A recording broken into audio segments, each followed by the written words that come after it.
ठीक है बच्चों, अब ये प्रॉपर्टी नंबर 5 भी हो गया हमारा। ठीक है, अब अच्छा इसका जनरल फॉर्म देख लो। जनरल फॉर्म में क्या है कि जैसे अभी हमने क्या किया, A B inverse is equal to B inverse A inverse. अगर मैं बोलूँ ए बी सी इनवर्स, ये क्या हो जाएगा, C inverse B inverse A inverse. ठीक है, अब अगर मैं बोलूँ A one into A two dot dot A N minus one into A N, इसका इन्वर्स बोलूँ तो फिर इसमें रिवर्सल लॉ लग जाएगा। रिवर्सल लॉ क्या है, A N inverse into A N minus one inverse A three inverse into A two inverse into A one inverse. इसमें हमने क्या बोला, if A one is equal to A two is equal to A N is equal to A, तो यहाँ पे क्या हो गया, सबको ए से रिप्लेस कर दिया, तो ए पे पावर क्या हो जाएगा एन, इसका इन्वर्स, और यहाँ पे क्या हो जाएगा A inverse into A inverse into A inverse, कितने टाइम्स, एन टाइम्स, तो ए इन्वर्स पे पावर एन। ये भी एक इम्पॉर्टेंट प्रॉपर्टी आ गया। ये प्रॉपर्टी क्या बोल रहा है कि किसी भी मैट्रिक्स का के एन टाइम्स, किसी भी मैट्रिक्स को पहले तुम एन टाइम्स मल्टीप्लाई करो, उसके बाद उसका इन्वर्स लो, या इन्वर्स लेकर एन टाइम्स मल्टीप्लाई करो, रिजल्ट सेम होगा। क्या मतलब हो रहा है, जैसे कि मैंने बोला ए क्यूब का इन्वर्स निकालो या ए इन्वर्स का क्यूब निकालो, ये सेम है। ए टू दी पावर 4 का इन्वर्स निकालो या ए इन्वर्स को 4 टाइम्स मल्टीप्लाई करो, ए टू दी पावर 2 का इन्वर्स निकालो या ए इन्वर्स को 2 टाइम्स मल्टीप्लाई करो, ये सारे रिजल्ट्स जो हैं वो सेम है।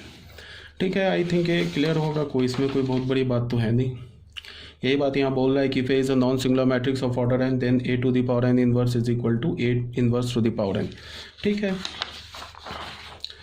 अब आ जाओ बच्चों प्रॉपर्टी नंबर 7 में। प्रॉपर्टी नंबर 7 क्या बोल रहा है कि let A B an invertible matrix of order n then A transpose is also invertible and A transpose का इन्वर्स या ए इन्वर्स का ट्रांसपोज। ठीक है,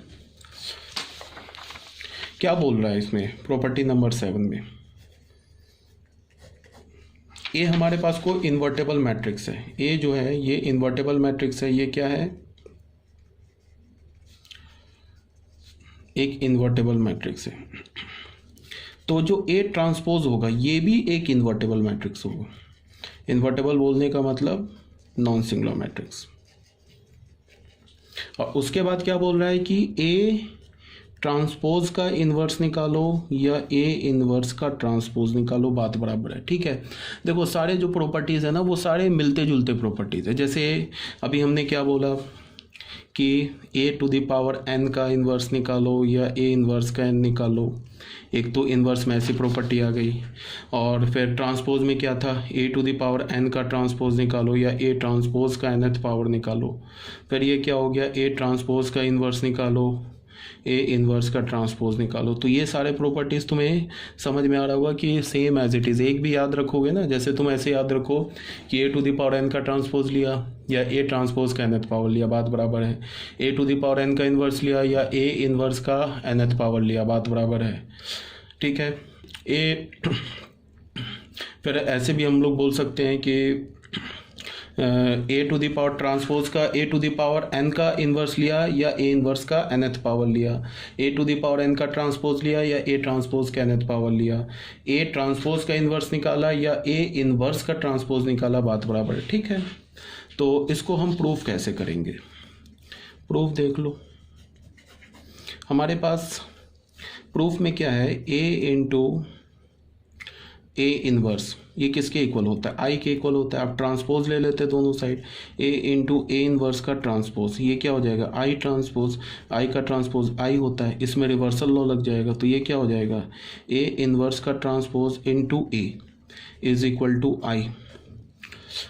ठीक है, तो इसको तुम ऐसे भी देख लो, ए इन्वर्स इंटू ए, ये क्या हो गया, आई के इक्वल होता है। फिर ट्रांसपोज ले लो, ए इन्वर्स इंटू ए इसका ट्रांसपोज, ये आई ट्रांसपोज आई हो जाएगा।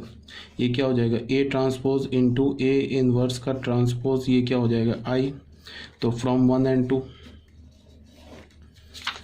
2 यहाँ पे लिख लेता हूँ, ए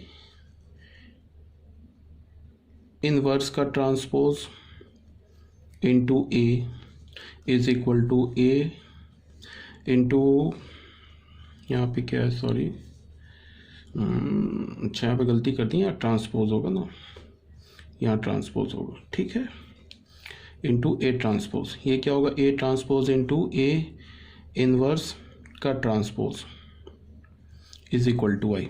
अब इसे तुम बी मानो, इसे क्या मानो, बी मानो, तो ये इस ए ट्रांसपोज को ए मानो, तो ये क्या लिखा है, B A is equal to A B is equal to I लिखा है ना। तो ए का इनवर्स, ए क्या हमारा ए ट्रांसपोज, इसका इनवर्स क्या हो जाएगा, बी, बी क्या हमारा ए इनवर्स का ट्रांसपोज। तो ये हो गया प्रूफ, बहुत सिंपल था, ठीक है। तो ये हमारा प्रॉपर्टी नंबर 7 भी प्रूफ हो गया, ठीक है। आई थिंक इसमें भी कोई प्रॉब्लम नहीं होनी चाहिए।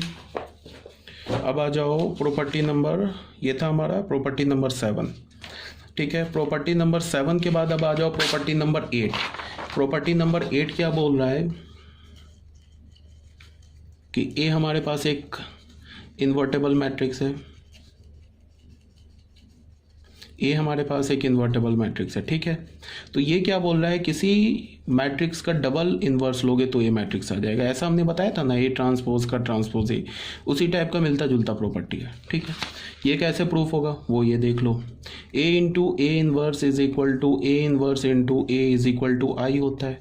इसे तुम ए मानो, ये तो ए है ही, इसे बी मानो, ए इनवर्स को बी मानो, तो ये क्या लिखा, A B is equal to B A B is equal to B A is equal to I. तो यहाँ क्या हो जाएगा, ए का इनवर्स क्या हो जाएगा, बी हो जाएगा, या फिर तुम इसको एक काम करो, इसको ए मान लो, इसको बी मान लो, ये इसे ए मान लो, इसे बी मान लो।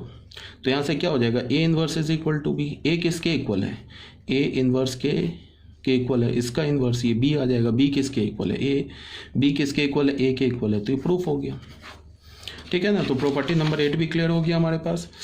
अब ये क्या है कि inverse of a non singular diagonal matrix is a diagonal matrix, ठीक है।